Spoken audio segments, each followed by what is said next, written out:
Bonjour à toutes et bienvenue dans ce nouvel épisode du podcast Maman vous dit tout. Aujourd'hui, nous allons parler de l'importance de connaître nos forces et nos faiblesses pour atteindre nos objectifs, pour bien éduquer nos enfants ou simplement pour mieux vivre et naviguer dans notre environnement quotidien. Donc, si tu m'écoutes pour la première fois, maman, je suis Luce, j'ai 3 enfants et je blablate beaucoup. Je parle maternité et quotidien et j'essaie de répondre à cette grande question existentielle qui est comment être une maman sereine et épanouie. Aujourd'hui, nous entamons une série sur la connaissance de soi-même et des autres. Après avoir mis de l'ordre dans nos têtes, dans nos pensées, nos émotions, fait le ménage dans nos relations, réorganisé notre quotidien, on a réussi à arriver à un certain équilibre. Cependant, il y a encore des hicks, des imprévus. On ne peut pas éviter tous les imprévus ou les obstacles que nous rencontrons. Parfois, on se cogne, ça fait mal, mais ce n'est pas grave. On peut contourner ou enjamber un obstacle. Et il y a cependant certaines choses qu'on peut éviter si on se connaît un minimum et c'est ce dont nous allons parler aujourd'hui. Premier volet de cette série intitulée Connais-toi toi-même, maman, fais ton bilan personnel.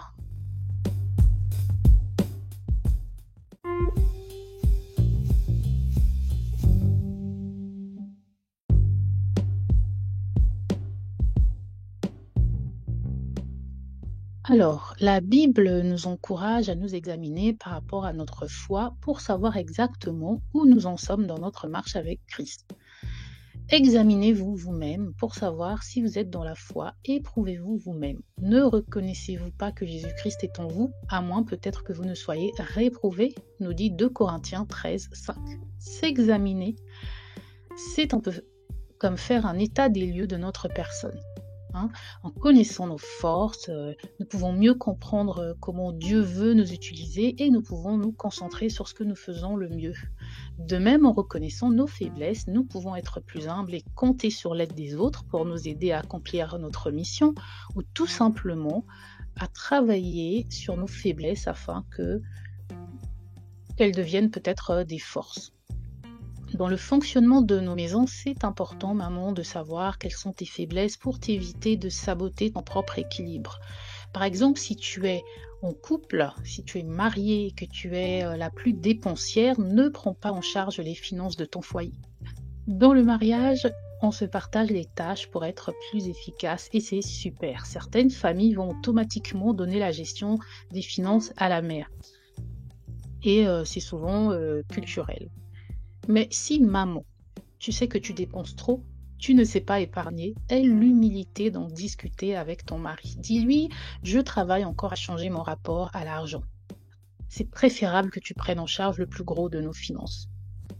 Ensuite, maman, mets des choses en place pour te corriger. Si tu as du mal à épargner, ça peut être par exemple que tu mets de l'argent de côté, mais au final tu vas y retoucher. Crée-toi un compte épargne qui va t'empêcher d'y retoucher, un compte bloqué. On reparlera des finances dans un autre épisode, j'espère, mais tu dois travailler à comprendre ce qui te pousse à dépenser. C'est souvent la clé pour changer les choses.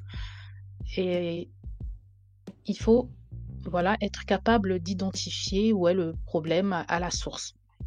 Donc, pour éviter aussi des soucis futurs avec ton conjoint, maman, sois sincère. C'est pareil pour les papas. Papa, si tu es dépensier, tu ne connais pas tes priorités, laisse maman gérer.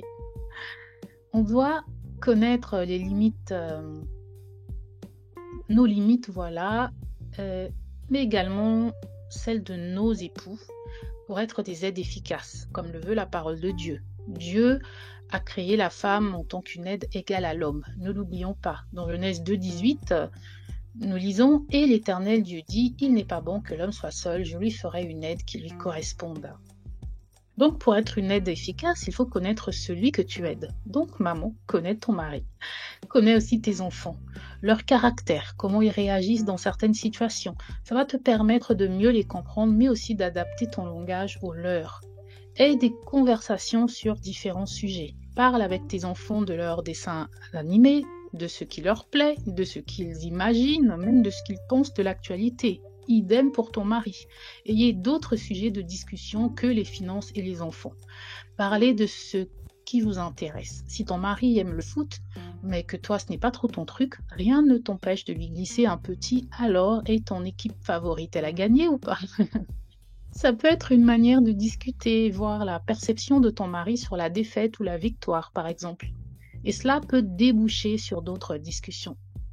Et surtout, en connaissant mieux tes enfants et ton mari, tu apprends sur toi-même, sur tes modes de pensée et leur input dans tes raisonnements peut aussi te rendre meilleur.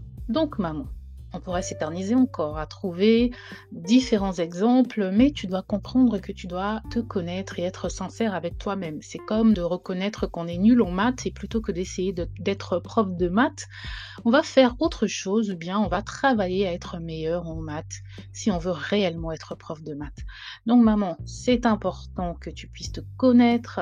Ça peut paraître basique et évident, mais ce sont souvent les évidences qui ne sont pas appliquées dans nos vies. Nous avons besoin de nous rappeler ces évidences pour se remettre au diapason de la sagesse.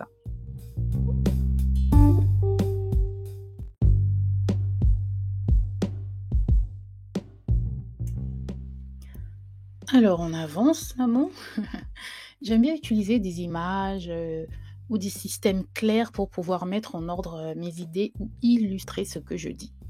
Donc aujourd'hui, on va parler SWOT. Vous connaissez sûrement le modèle SWOT, force, faiblesse, opportunité et menace. Et c'est un outil très utile pour les entreprises pour comprendre leur situation actuelle et élaborer un plan d'action. C'est un système qui se concentre, comme je l'ai dit, sur les forces, les faiblesses, les opportunités et les menaces. Et en connaissant ces éléments, une entreprise peut mieux comprendre son environnement et travailler sur les éléments qui peuvent la rendre plus forte et réduire les obstacles.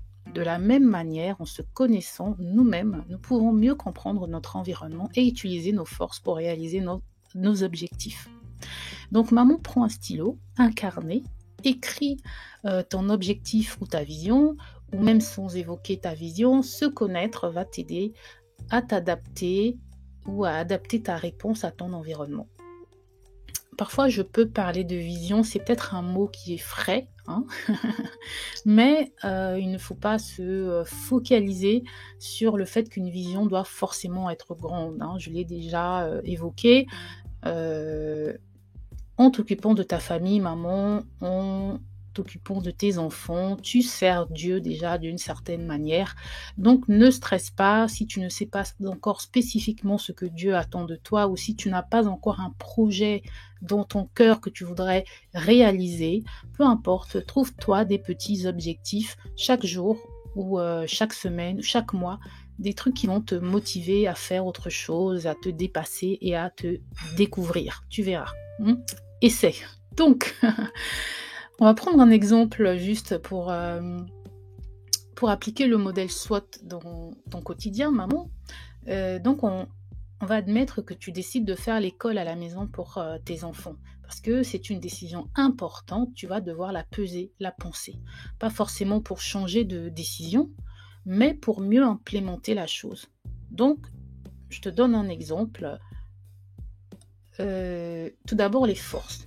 Donc, tu essaies de déterminer quelles sont tes forces actuelles qui pourraient te permettre de mettre sur pied ce projet. Donc, par exemple, plus de flexibilité pour planifier l'emploi du temps de tes enfants et de toi-même en fonction des besoins de la famille.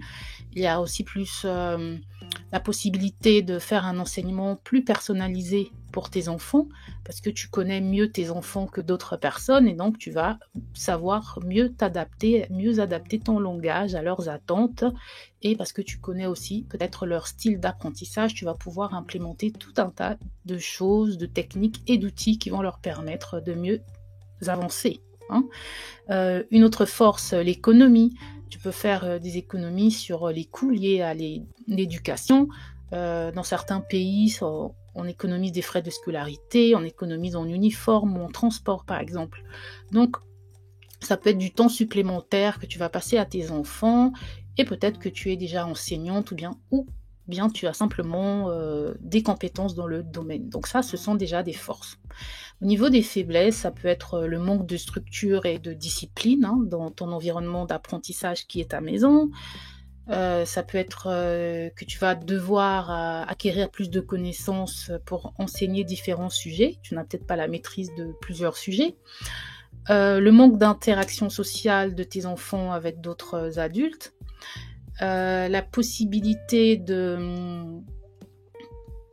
le fait que la maison, ça a ses avantages, mais ses inconvénients, ça va être par exemple la distraction et le fait que tu vas devoir être non-stop avec tes enfants toute la journée et que tes journées, voilà, tu ne vas pas vraiment pouvoir prendre de gros breaks puisque pour le coup, tu te retrouves à la maison avec tes enfants. Donc voilà.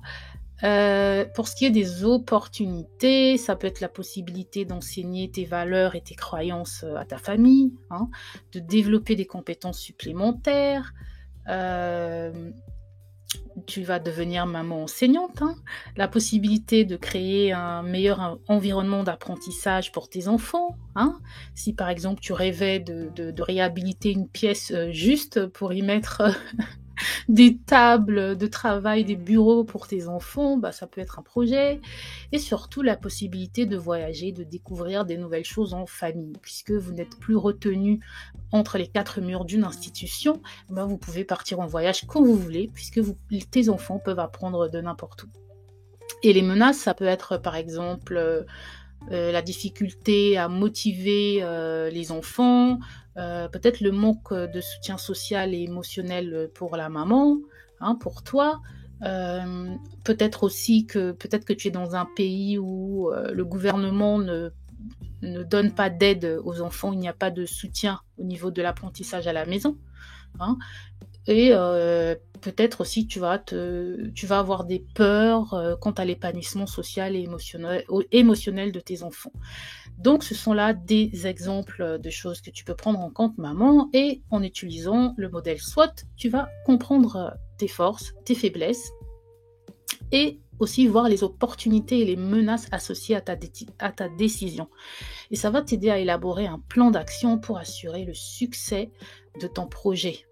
Donc je le redis, le but de connaître tes faiblesses, mais aussi les menaces et les obstacles qui pourraient t'empêcher d'aller vers la réalisation de ton objectif, ce n'est pas de paniquer, mais c'est plutôt de trouver des solutions et de mettre en place des stratégies qui vont te permettre de surmonter toutes ces choses négatives. Donc rappelle-toi, maman, tu es agile, tu t'adaptes, tu testes, tu modifies, tu ajustes et tu avances. On n'oublie pas, bien sûr, le pouvoir de la prière, et laisse-toi guider par Dieu en toutes choses, et c'est lui qui va te montrer aussi les stratégies que tu peux mettre en place pour surmonter divers obstacles dans ta vie.